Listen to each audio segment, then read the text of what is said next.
The stock market changes every decade. New industries emerge, new leaders replace the old ones. And for investors, finding those leaders early is where real wealth gets created.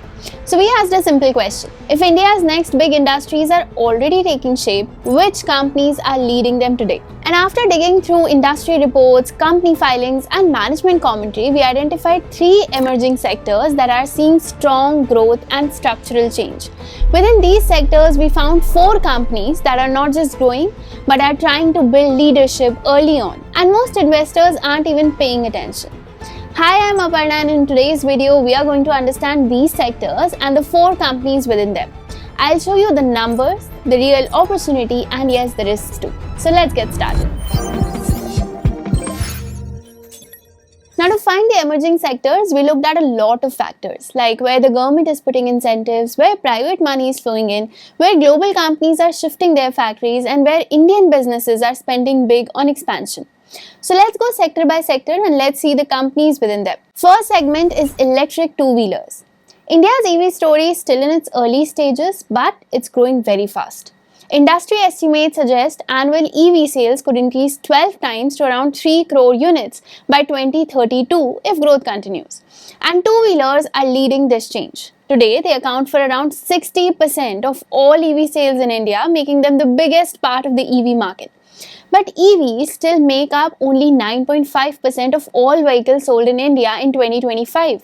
It has gone up from 8.1% in 2024, which means we are still at the beginning of this journey and there is a lot to be captured.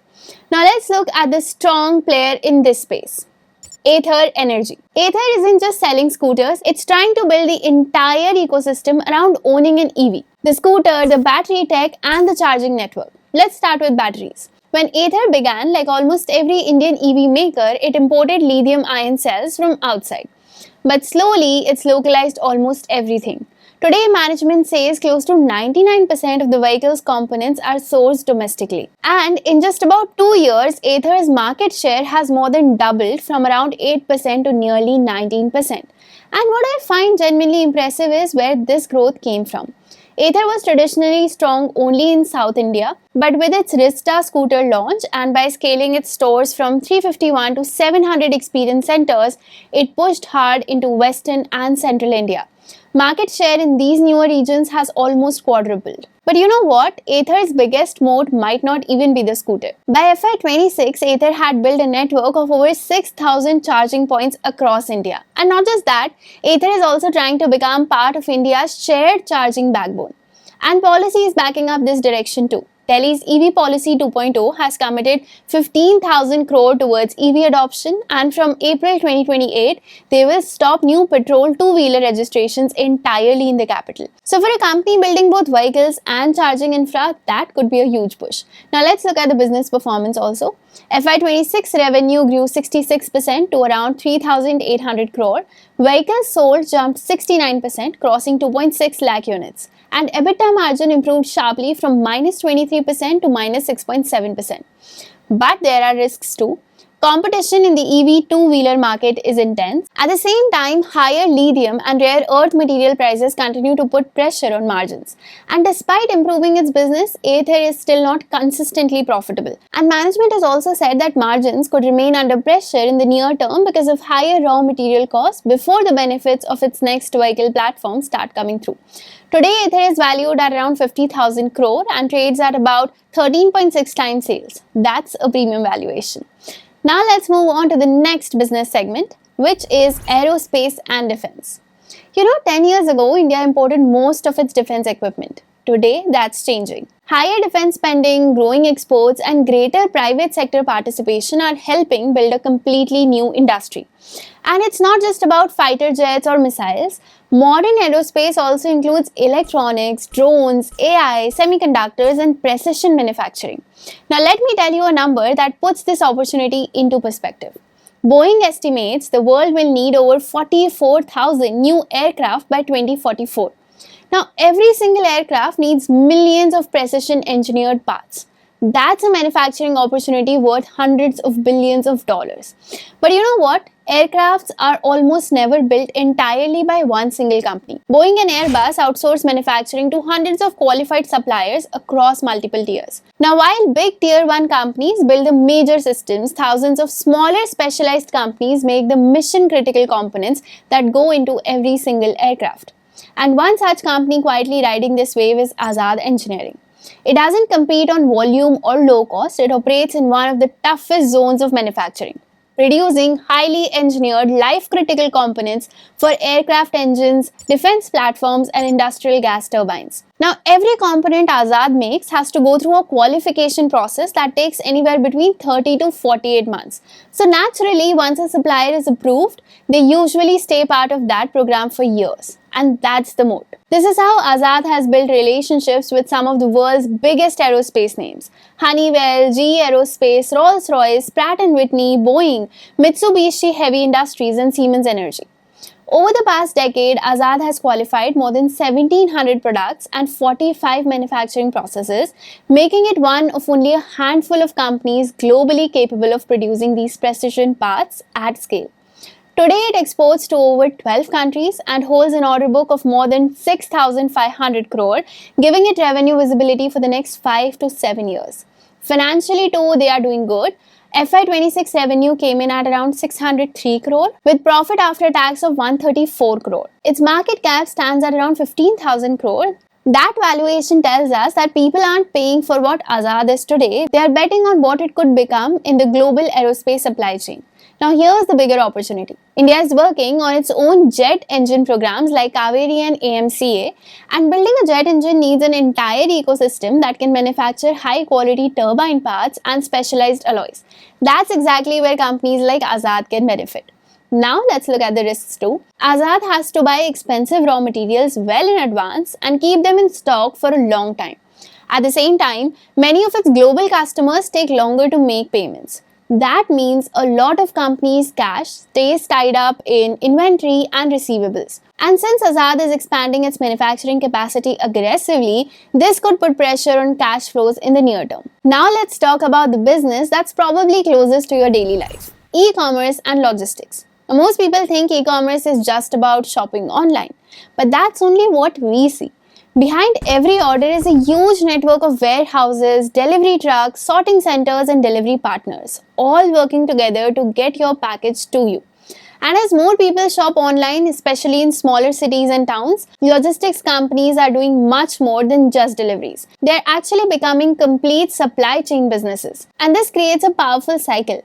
More online shopping means a bigger logistics network, which means faster and cheaper deliveries, and that encourages even more people to shop online. Now we'll be looking at two stocks in this space. The first one is Delhivery. This isn't just another courier company, it has built an integrated logistics platform. Basically, they want to become the operating system that runs India's commerce. Acquisitions have been a big part of their growth strategy. The latest one is Ecom Express, one of India's largest e-commerce logistics companies with a strong presence in rural and eastern India. This gives Delhivery access to more customers, a wider network, and additional sorting centers. And we are already seeing the benefits. In FY26, Delhivery crossed 1 billion express parcel shipments. Revenue from services grew to around 10,500 crore. EBITDA margin improved from 4.2 to 7.3%. Profit after tax increased to 347 crore. And for the first time in 3 years, the company generated positive free cash flow. But Delhivery's strength isn't just its network. It's also the technology behind it. Today, the company serves more than 18,800 PIN codes using AI-powered routing, warehouse automation, robotics, and its own software to improve everything from route planning to fleet utilization. Delhivery has a market value of around 36,000 crore and trades at about 3.5 times sales. That's a premium the market is willing to pay because it expects the business to become more profitable as volumes continue to grow. But there are risks too. Competition is intense with Amazon, Flipkart, and Expressbees all investing heavily in logistics. And Delhivery also needs to successfully integrate Ecom Express. Okay, now let's look at the next stock in this space, Eternal. This one isn't really about food delivery anymore. It's about something bigger: convenience commerce. People value time more than price today. Think about it. A decade ago, ordering groceries online meant planning a whole day in advance. Today, we expect groceries, medicines, electronics to show up at our door in 10 to 20 minutes. What started as a niche city habit has turned into one of India's fastest growing retail categories. And the numbers back this up big time. India's quick commerce market, worth around $5 to $6 billion today, is expected to cross $35 to $40 billion by 2030. And remember, this is still mostly concentrated in India's top cities. So there is a long runway of expansion left into newer geographies. The company sitting right at the center of this shift is Eternal, the parent company of Zomato and Blinkit. Eternal has quietly built one of India's largest physical commerce networks. Restaurants, dark stores, warehouses, delivery partners, and merchants all working together to solve a real-world logistics puzzle every single minute of every day. The scale here is honestly staggering. Eternal's platforms serve over 10 crore customers, work with more than 4 lakh restaurant partners, support over 1 million delivery partners, and employ around 1 lakh supply chain workers. And the more customers, merchants, and orders that flow through the system, the stronger this network effect gets. Now here's the part that's really exciting for investors. Blinkit has become the company's fastest growing engine. The total value of orders flowing through Blinkit, called net order value, has grown at a staggering 104% per year between FY23 and 26. And even after this explosive run, management still expects it to grow at more than 60% a year for the next 3 years. On the financial side, in FY26, Eternal made over 54,000 crore in revenue with 615 crore profit before tax and 366 crore net profit.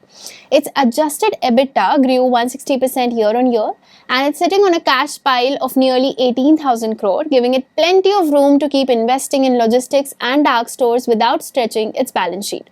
At a market cap of around 2.8 lakh crore, Eternal is already one of India's most valuable internet companies, trading at roughly 5 times sales.